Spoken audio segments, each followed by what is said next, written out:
शिमला से बड़ी खबर। एंटी टैक्स को लेकर विपक्ष के विरोध और धरना प्रदर्शन के बाद मुख्यमंत्री सुखविंदर सिंह सुक्खू ने अपना फैसला बदल लिया है। जी हां, आपको बता दें, भाजपा ने विधानसभा में जोरदार प्रदर्शन किया और कहा यदि ये टैक्स लागू होता तो पर्यटन कारोबार और सीमावर्ती क्षेत्रों के लोगों को सीधे नुकसान होता।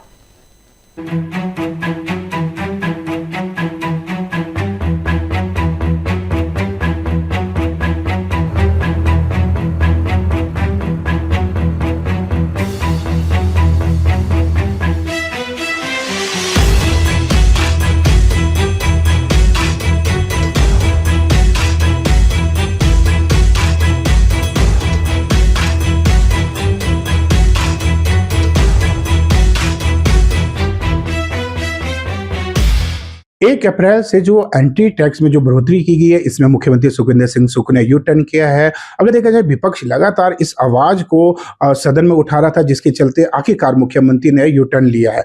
अगर देखा जाए, विपक्ष का कहना है, इससे कहना तो कहीं पर्यटन के साथ साथ जो अन्य लोगों को भी प्रभाव पड़ना था और साथ ही जो अन्य जो राज्य है, चाहे पंजाब, हरियाणा और उत्तराखंड की बात करें, वह भी टैक्स लगाने के लिए तैयार थे। फिलहाल इस समय हमारे बीच मौजूद है पूर्व भाजपा प्रदेशाध्यक्ष व विधायक सतपाल सत्ती जी। सर, सबसे पहले आपका स्वागत है। धन्यवाद जी। अच्छा, लगातार देखा जा रहा था विपक्ष इस आवाज को लगातार उठा रहा था और ऊना के भी कई क्षेत्र आते हैं जहां पर टोल आते हैं, तो क्या लगता है आपको कि मुख्यमंत्री ने यू टर्न आखिरकार एन वक्त में क्यों किया, जबकि कल 1 अप्रैल है, कल से ये लागू होना था? जब से सुखविंदर सिंह सुक्खू जी ने बेहताशा एंटी टैक्स पर बढ़ोतरी की थी जी, तब से ही भारतीय जनता पार्टी पूरे हिमाचल प्रदेश के अंदर मुख्य होकर के इसका विरोध कर रही थी जी। विशेष रूप से जो बॉर्डर एरिया के लोग हैं, उन सब लोगों को बहुत परेशानी थी। और जो बाहरी प्रदेशों से जिन लोगों ने रिश्तेदारी के लिए या हिमाचल प्रदेश में टूरिस्ट के नाते जिन्होंने आना था, या फिर हमारे यहाँ जो रिलीजियस टूरिज्म है, जहाँ से माता नैना देवी जी हैं, माता चिंतपूर्णी जी हैं, माता ज्वाला जी हैं, चामुंडा माता है, ब्रजेश्वरी माता जी का मंदिर है और हमारा जो बाबा बालकनाथ जी का मंदिर है, इन जगहों पर एक वर्ष के अंदर बहुत बड़ी मात्रा में टूरिस्ट आते हैं, रिलीजियस टूरिस्ट माथा टेकने के लिए। और उन सब के ऊपर बेहताशा टैक्स सुखविंदर सिंह सुक्खू जी ने बढ़ा दिया था, कांग्रेस की सरकार ने बढ़ा दिया था। महतपुर के अंदर हमने बाजार के अंदर जुलूस निकाला जब इन्होंने टैक्स बढ़ाया, उसके 2 दिन के बाद ही। और वहाँ के व्यापार मंडल ने भी प्रेस कॉन्फ्रेंस की, इंडस्ट्री वालों ने भी की, ट्रक यूनियन वालों ने भी, टैक्सी यूनियन वालों ने भी की। पूरे हिमाचल प्रदेश के ट्रक यूनियन, टैक्सी यूनियन और अन्य जितने भी लोग हैं वो इसका विरोध कर रहे थे। और भारतीय जनता पार्टी ने जो बजट सेशन चल रहा है, इसमें 2 बार लगातार विधानसभा के अंदर इसके विरोध में धरना दिया। आज भी हमारा धरना था और उस धरने के अंदर भी हमने मांग की कि इसको हटाया जाए। और बजट सेशन जो चल रहा है, उसमें बजट स्पीचेस के अंदर भी भारतीय जनता पार्टी के विधायकों ने मुद्दा उठाया और हमारे एमपीज ने भी इसके विरोध में बोला। तो अल्टीमेटली सुखविंदर सिंह सुक्खू जी को हिमाचल प्रदेश के अंदरूनी दबाव के अंदर और बाहरी प्रदेशों ने भी जो विरोध किया, हरियाणा से, पंजाब से, जो अन्य कांग्रेस को छोड़ करके जो अन्य राजनीतिक दल है, उनके नेताओं ने, उनके कार्यकर्ताओं ने भी इस बात का विरोध किया। तो आज उन्होंने वापस लिया, अच्छी बात की है उन्होंने, क्योंकि बहुत ज्यादा दिक्कत हो जानी थी, रिश्तेदारी में भी दिक्कत हो जानी थी और बिजनेस में भी दिक्कत हो जानी थी। आज वापस लिया, उनको पहले वापस ले लेना चाहिए। जो इतनी माहौल खराब हुआ है उसके कारण शायद जो आपसी हमारा भाईचारा वो भी खराब होता। तो टोल टैक्स वापस लिया है, ये वापस ही रखना चाहिए।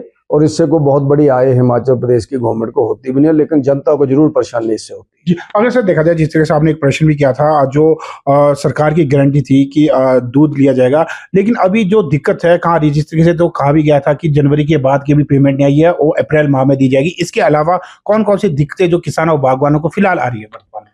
जब कांग्रेस पार्टी ने चुनाव लड़ा था, उस समय अनेकों गारंटियां जनता को बरगलाने के लिए दी थी, बहकाने के लिए की थी, क्योंकि उस समय भारतीय जनता पार्टी की सरकार बड़ी अच्छी तरह से चल रही थी।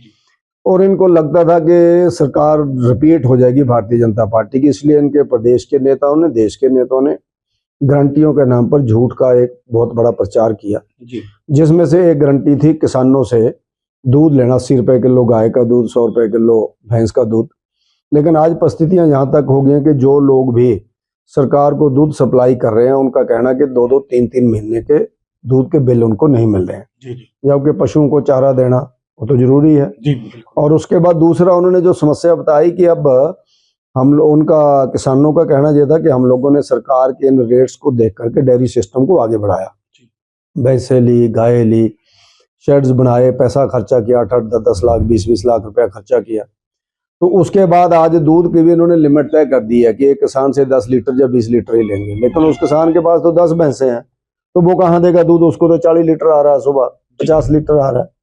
तो वो मामला मैंने आज विधानसभा के अंदर उठाया था, तो मंत्री जी ने जवाब दिया है कि जल्दी ही जो बाकी बची हुई पेमेंट है उसको हम लोग दे सर अगर देखा जाए मुख्यमंत्री का यह भी कहना है कि जो हम दत्तनगर में लिया है इसमें जो 75,000 लीटर जो दूध रोजाना आता है इसमें भी लगभग 25 पैसे का प्रति लीटर सरकार को इस टाइम घाटा है, और किसान बागवानों को हितैषी समझते हुए उनका ध्यान रखते हुए ही सरकार ये कदम उठा रही है।